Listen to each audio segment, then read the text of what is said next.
Hey, it's Keith from Outlaw Speed Shop, and this week I am running a little bit of a test. I wanted to see how a candy color from Createx would lay on just bare diecast, non-chrome. You know, I've done it on chrome and it looks amazing and it's stuck, and I had really good success.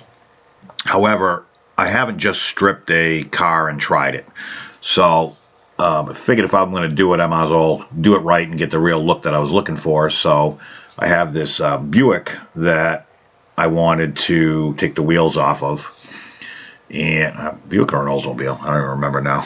It's late and I'm tired, so you have to excuse me a little bit. The wheels come off fairly easy. They're just glued on. You got to spin them a little bit, and the 32 Ford, it's an iconic car. I mean, it's something that hot rodders just, it's almost like the holy grail. My dad had a Roadster, 32 Roadster. It was black with flames, and I just love the car. And unfortunately, he sold it before. I was kind of hoping I was going to inherit it someday, but I guess that's not going to happen. But anyways, it's a perfect car for this test, and I couldn't wait to get going on it. So obviously you take it apart, you got to drill it and all that stuff. It's got a chrome everything, so I'm going to end up masking that off in steps.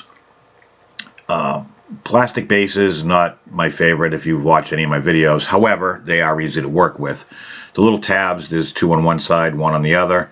You can just kind of get in there with a screwdriver and pry them out of the way. Sometimes you get lucky and you don't snap them, and you can bend them back over once you put the wheels or whatever you're going to do for a wheel swap. I wasn't overly concerned. I mean, I was trying to be careful, but the wheels off the Miso or whatever the hell it was, I'm not even sure what it was, they're a wider diameter for the axle, so I'm using some stem for floral arrangements, a 16 gauge, and it's perfect for most wheels, like even the muscle machines. It's the same thing, so it worked out really well. I had the stuff on hand, but of course, being a larger diameter, the channel that the original axles sit in, it's just way too small, and it causes the tire axle assembly to actually sit up a little bit, well, maybe a 1/16 of an inch, but it's enough to make a difference, and it's just easier to bend the tabs out of the way, and you'll end up having to file a little bit of a groove, but they're fairly easy to work with. This stem material is awesome. I've used it before. It's very thick. It's actually much better than most of the stuff that's out there that I've seen people use for axles, so I've been really happy with it. You just gotta, be careful. You gotta trim a few times, and when you're trying to get the right stance and the right wheel dimensions that's going to stick out each side of the frame, you just want to take your time, do it right. It's measure twice, cut once type of thing, except I measure 5 times and cut 5 times. But I just like to be safe, and that's kind of what I'm doing here, is just making sure that everything fits. And then, like I said, you gotta file the groove just a little bit, mainly as it comes down where its final resting spot.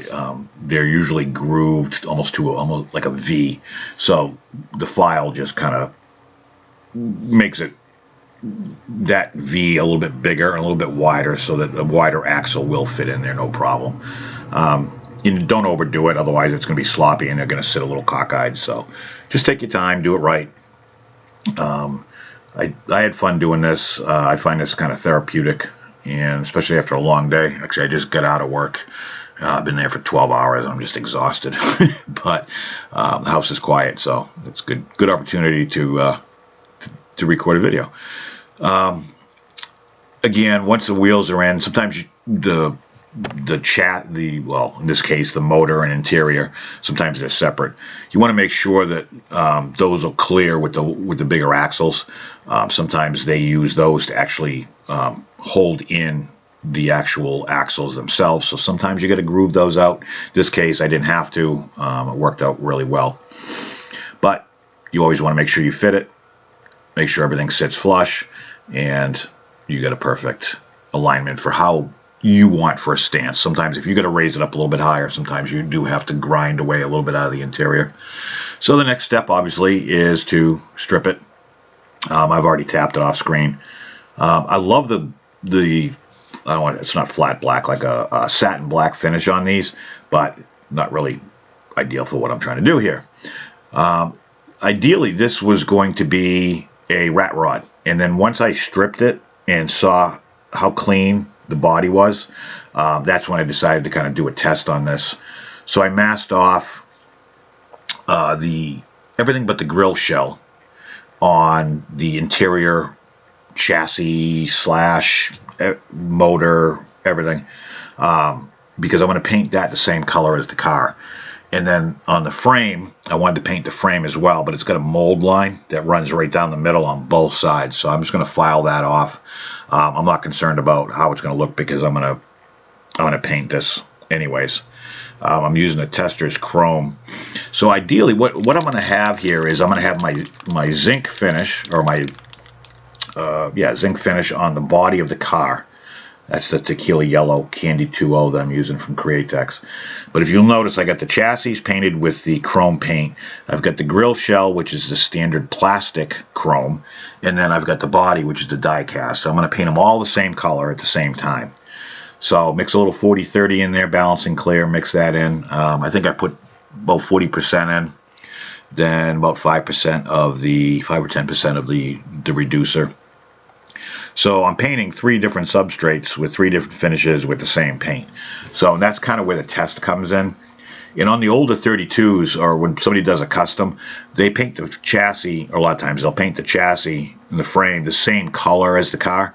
And I was a little hesitant at first to paint it chrome. I was going to go the gloss black and then the quicksilver. But I wanted it to be a little bit darker than the car shade wise, so I was kind of hoping I'd have that effect. It actually came out pretty close. I would have been happier if it was darker.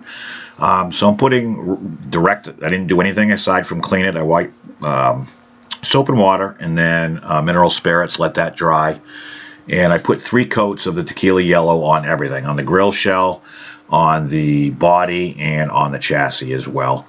I think I lost some footage, so I'm only showing you 2 out of the 3. And it sticks really well. I was beyond happy, which that was the whole point of the test, is to see how it would adhere to just the plain zinc. I didn't polish it, so there was no polishing compound or anything to worry about. And then I masked off the grill shell, and I wanted a white interior because I like the kind of the gold with the white, almost like a tuck and roll interior. So I thought it came out really, really cool. So you can see right there, I mean, this is amazing. I did put a clear coat on after, but I did try scraping a little spot with my fingernail, and it does not come off. So this stuff sticks really, really, really good. Again, which was the whole point of this test. Now, even though it's a test, I'm going to eventually strip it and kind of make it more of a rat rod, but I wanted to do all the details anyways, so I don't have to do them later. So I'm doing the inside the scoop, which is a one-piece thing. I'm not overly enthused, but I understand why they did it, because they used the post to go down through the motor. But it would have been nice if that was something a little bit different. Anyways, I'm going to flat black inside that, so it gives a little bit of depth. I put some black on the exhaust tips, and I'm going to also do the inside of the grill shell, obviously, because too much gold, you need something to break it up a little bit. But what was funny is the plastic chrome that's on the actual chassis, plus you mix in the chrome that I painted on the base and the car, all being painted the same color over different things. They all look really, really close. So that's another kind of a test thing, how it would apply directly to plastic chrome, how it would apply to the chrome paint and the bare metal. And to be honest with you, I don't notice. I noticed a little bit of a difference on the chassis, on the base, which was good because that's kind of what I wanted. Slightly darker, Obviously a little less glossy because it's, it's a transparent paint, so it's gonna bring out what's underneath it. So the glossier and the shinier it is underneath, obviously that's going to go through. The grill shell has a very, very mirror reflective appearance to it with the candy over it. So the other details I do are just a little bit of a wash, trying to get some details to make the motor pop a little bit. I'm not going crazy. It kind of looks like it, but I'm not going crazy with it. I'm just trying to highlight some of the recesses so that the just breaks it up. The plastic chrome has always looked cheesy to me. So this just kind of makes it a little bit more realistic and gives a little bit more depth. And it's the subtle things sometimes that make a difference. So in the end, I think this came out really well. Polished surface would make obviously a bigger difference, but the adhering aspect of it was the whole point of this, and I think it adhered well. I'm happy with it, and I think I got a pretty cool 32 Ford Coupe Custom. And at some point, I will tear it apart and make it a rat rod. But until then, I want to thank you guys for watching, subscribing, liking, commenting, all the advice and tips and tricks you guys have passed along as well. Hasn't gone unnoticed. I try to like everything. But thank you, and I will catch you on the next one.